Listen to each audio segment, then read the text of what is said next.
We have an update on the dog poisoning happening in a neighborhood of the Lakes. A neighbor says requests for security cameras were denied by Metro Police. This poison has killed 3 dogs and made many others very ill. Kate Houston live near DI in Fort Apache with what's next. Yes, well, Sean Cornwall has 30 security cameras installed all around his home after his dog Leia died from poisoning a few years ago. He's been pushing for more cameras to be placed around this neighborhood after the person responsible recently tried to poison the dogs next door.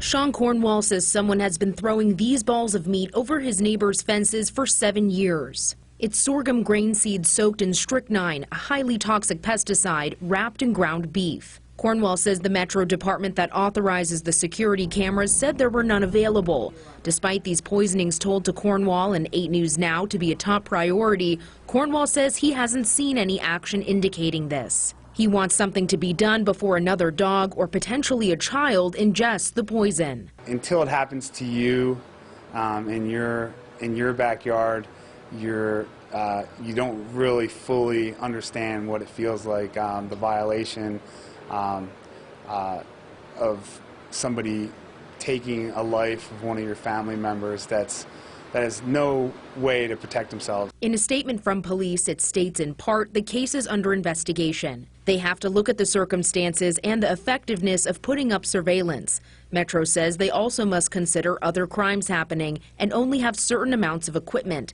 They add HOAs and businesses have the option to install their own surveillance.